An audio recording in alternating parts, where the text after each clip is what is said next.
Hey YouTube, Tarsot Commander hier. Heute gibt's wieder eine neue Folge 100 Kills, und zwar erneut mit einem Sturmgewehr, nämlich diesmal der SCAR-H. Kurz zur Erklärung der Serie im Allgemeinen. 100 Kills ist eine Serie, bei der ich in jeder Folge eine Primärwaffe auswähle und darauf eingehe, wie man in der Anfangszeit, wenn man gerade beginnt, diese Waffe zu spielen, gut damit umgehen kann, welche Attachments nützlich sind, welche weniger und was man generell tun kann, um mit dieser Waffe erfolgreich zu sein.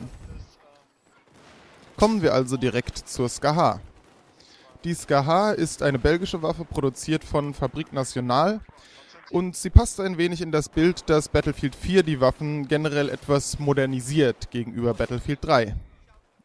Die SCAR-H war ja auch in Battlefield 3 bereits vorhanden, allerdings in der kurzläufigen Variante als Karabiner, der ja bei Battlefield 3 nur der Pionierklasse zur Verfügung stand. Die SCAR-H in Battlefield 4 erfüllt eine etwas andere Funktion. Sie ist jetzt als Sturmgewehr klassifiziert, hat einen längeren Lauf und ist dementsprechend auch etwas genauer auf Entfernung und füllt die spezielle Rolle, die in Battlefield 3 das G3A3 gefüllt hat. Sie ist nämlich das einzige Sturmgewehr, das größere 7,62 mm Munition verschießt gegenüber der 5,56 mm Munition der übrigen Sturmgewehre, beziehungsweise 5,45 für die russischen. Das bedeutet, dass die SCAR-H ein ganz eigenes Schadensmodell hat. Während die Sturmgewehre mit Intermediärkaliber alle einen maximalen Schaden von 25 verursachen, der auf Entfernung auf, glaube ich, 18 abfällt, macht die SCAR-H pro Schuss 34 Schaden auf kurze Entfernung, und selbst auf die größten Entfernungen macht sie mit 25 noch so viel Damage wie die anderen Sturmgewehre auf kurze Entfernung. Natürlich kriegt man im Gegenzug nur 21 Schuss pro Magazin, was das Ganze etwas ausgleicht, aber ich kann schon vorwegnehmen, dass die SCAR-H meiner Meinung nach eine extrem gute Waffe ist und dass sie die Waffe ist, die ich bis jetzt am meisten benutzt habe und mit der ich wirklich sehr erfolgreich war. Mit ihrer sehr hohen Feuerkraft und sehr hohen Genauigkeit glänzt die SCAR-H natürlich vor allem auf mittlere und große Entfernungen.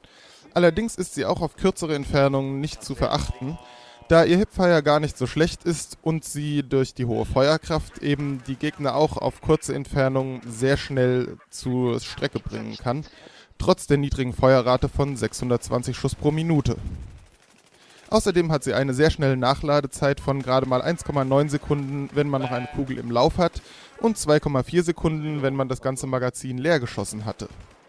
Wenn es mal enger wird, hilft das ganz gut, den Nachteil der nur 20 Schuss im Magazin auszugleichen. Auf größere Entfernungen hat sie allerdings auch eine kleine Schwäche, die es zu beachten gilt. Sie hat nämlich lediglich eine Kugelfluggeschwindigkeit von 460 Metern pro Sekunde. Das ist ziemlich wenig und dementsprechend ist es deutlich schwieriger, bewegliche Ziele zu treffen, als zum Beispiel mit einer AK-12. Um im Kampf auf große Entfernungen erfolgreich zu sein, gilt es also, sich ein Ziel zu suchen, das sich nicht allzu sehr bewegt und es mit schnell aufeinanderfolgenden kurzen Feuerstößen schnell zur Strecke zu bringen. Kommen wir also zum Zubehör, mit dem man die SCAR-H während der ersten 100 Kills nach und nach ausstatten kann. Das hier ist tatsächlich die erste Waffe, für die ich eine Folge 100 Kills mache, die keine Anfangswaffe ist und dementsprechend, wenn man sie das erste Mal spielt, wirklich völlig blank ist. Also man hat am Anfang überhaupt keine Attachments zur Verfügung, sondern muss alle freispielen. Was man dann kriegt, sind das Reflex-Rotpunktvisier, der Laserpointer, der Ergo-Grip, der Mündungsfeuerdämpfer, das ACOG-Vierfachvisier, die abgekippte offene Visierung, der Angled Grip, der schwere Lauf, das M145 3,4-fach Visier und das Flashlight. Welche dieser Attachments sind also nützlich und welche weniger? Wie ihr hier im Video seht, benutze ich die meiste Zeit das Reflex-Rotpunktvisier. Mit der hohen Genauigkeit der SCAR-H könnte man natürlich auch ein 3,4-fach oder 4-fach Visier montieren, was ich aber am ehesten empfehlen würde, wenn man die Waffe wirklich auf Fernkampf ausrichtet, worauf ich gleich noch ein bisschen eingehen werde. Für den Zubehörslot schaltet man sehr früh bereits den Laserpointer frei, der natürlich immer eine gute Wahl ist, da er die Genauigkeit aus der Hüfte verbessert und die Gegner ein bisschen blenden kann. Man muss dann nur, wenn man auf größere Entfernungen kämpfen will, daran denken, ihn auszuschalten, um die eigene Position nicht zu verraten. Das bringt uns dann auch zum ersten Setup, das ich für diese Waffe vorschlagen würde und das eher ein Universal-Setup ist, so ähnlich wie auch bei der AK-12. Dazu gehören dann noch der Ergo-Grip und der Mündungsfeuerdämpfer, die man ebenfalls schon ziemlich früh freischaltet. Der Ergo-Grip verbessert ebenfalls die Genauigkeit beim Schießen aus der Hüfte und der Mündungsfeuerdämpfer reduziert den Rückstoß. Allerdings mit dem Preis, dass man auf größere Entfernungen mit einer etwas höheren Streuung zu kämpfen hat. Man opfert damit also ein klein bisschen von den Vorteilen, die diese Waffe sonst auf große Entfernungen hat, verbessert sie dafür aber signifikant auf kurze Entfernungen, sodass man im Endeffekt eine ziemlich gute Allround-Waffe herauskriegt. Und meiner Meinung nach ist die SCAR-H damit wirklich für ziemlich alle Situationen gut gewappnet. Kurz angemerkt, für meinen persönlichen Geschmack ist genau wie bei der Ultimax der Compensator für die SCAR-H nicht geeignet. Sie hat genau dieselben seitlichen, horizontalen Rückstoßeigenschaften wie die Ultimax und dementsprechend finde ich, dass die Waffe damit einfach nicht gut zu bedienen ist. 0,2 ist übrigens auch ein sehr geringer seitlicher Rückstoß, das heißt, man kann ihn an sich gut managen, auch ohne Compensator. Damit also zum zweiten Setup, was ich für diese Waffe vorschlagen würde, und das ist wirklich voll auf die Stärken zu bauen und sie zu einer Waffe für größere Entfernungen umzurüsten. Das heißt konkret, schweren Lauf benutzen, um die Genauigkeit auf große Entfernungen noch weiter zu verbessern und dazu den Angled Grip, der einmal den erhöhten Rückstoß, den man durch den schweren Lauf hat, ein bisschen ausgleicht und dadurch, dass er den Rückstoß des ersten Schusses verringert, sehr praktisch ist, weil man natürlich auf große Entfernungen vor allem kurze Feuerstöße abgibt und deswegen immer wieder mit diesem erhöhten Multiplikator auf den ersten Schuss zu kämpfen hat. Das ist tatsächlich auch das Setup, das ich die ganze Zeit benutzt habe, sobald ich für 80 Kills den schweren Lauf freigeschaltet hatte. Man könnte es natürlich, was ich jetzt persönlich nicht gemacht habe, noch auf die Spitze treiben, indem man ein Vierfachvisier aufschraubt und den Laserpointer gegen die abgekippte offene Visierung austauscht, sodass man diese dann auf kurze Entfernungen benutzen kann. Es gibt noch ein Attachment, das man regulär nicht während der ersten 100 Kills kriegt, das ich aber gerne ansprechen möchte, und das ist der Schalldämpfer. Je nachdem, wann ihr die SCAR-H zu spielen anfangt, wäre es, glaube ich, sogar möglich, dass ihr einen der Battle Pack Schalldämpfer schon freigeschaltet habt. Ich bin mir jetzt nicht ganz sicher, ich habe meinen durch das SCAR-H Battle Pack gekriegt, aber ich habe auch schon Schalldämpfer für andere Waffen durch stinknormale Battle Packs, die man einfach für Levelaufstiege kriegt, bekommen. Das heißt, es kann durchaus sein, dass es möglich ist, den Schalldämpfer schon freizuschalten, bevor man 210 Kills mit der Waffe gemacht hat, beziehungsweise bevor man die Anzahl gemacht hat, die man für einen normalen Schalldämpfer braucht. Nun ist es gerade erst 3 Tage her, dass ich davon abgeraten habe, den Schalldämpfer auf die Ultimax zu schrauben, die eine ähnliche Feuerrate, eine ähnliche Genauigkeit und einen ähnlichen Rückstoß hat wie die SCAR-H. Was ist hier also der entscheidende Unterschied, warum ich denke, dass die SCAR-H mit Schalldämpfer gut funktioniert? Das Stichwort in diesem Zusammenhang ist die Kugelgeschwindigkeit, die, wie bereits vorhin schon angesprochen, bei der SCAR-H sehr niedrig ist. Dementsprechend ist die Verringerung, die man durch den Schalldämpfer kriegt, deutlich geringer.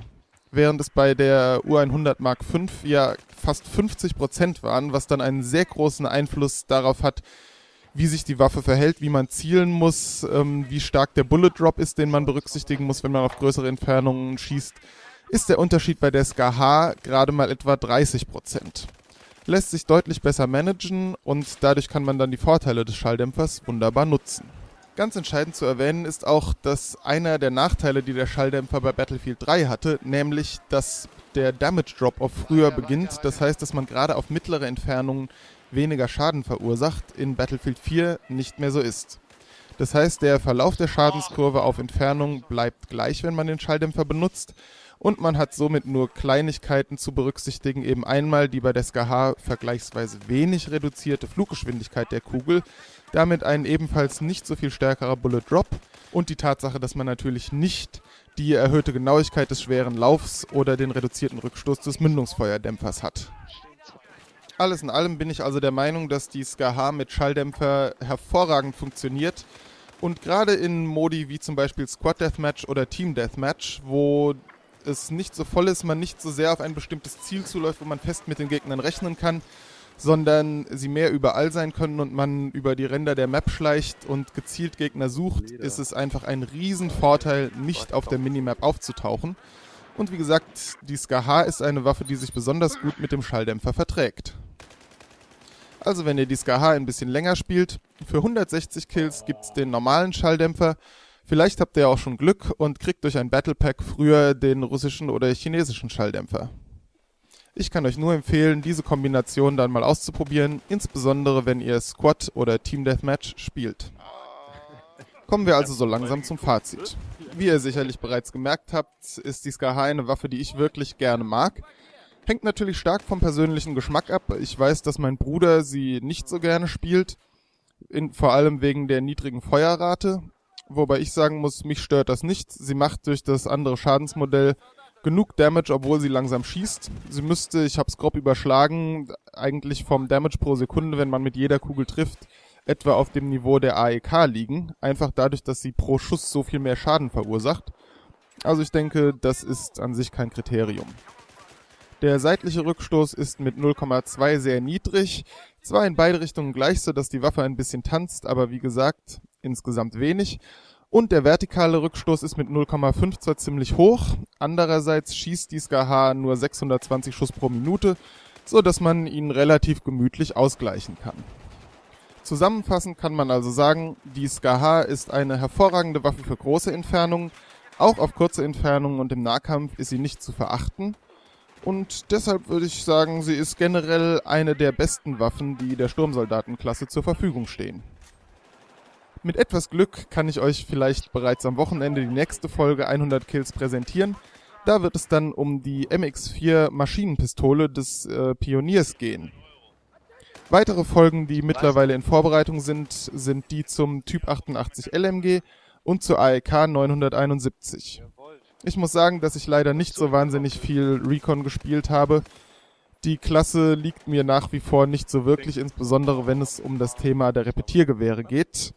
Mit der CSLR4 habe ich jetzt, glaube ich, um die 60 Kills. Sobald ich bei 100 bin, werde ich dann auch die präsentieren. Wenn euch das Video gefallen hat, denkt dran, den Gefällt mir-Button zu klicken. Und wenn ihr Interesse an weiteren Videos habt, klickt Abonnieren. Jetzt könnt ihr euch noch ein paar Kills mit der SCAR-H im Squad Deathmatch auf Savod 311 anschauen. Das ist das Setup, das ich zuerst erklärt habe, sozusagen das Universal-Setup mit Mündungsfeuerdämpfer, Ergo-Grip, Laserpointer und dem Reflexvisier. Also noch viel Spaß und bis zum nächsten Mal.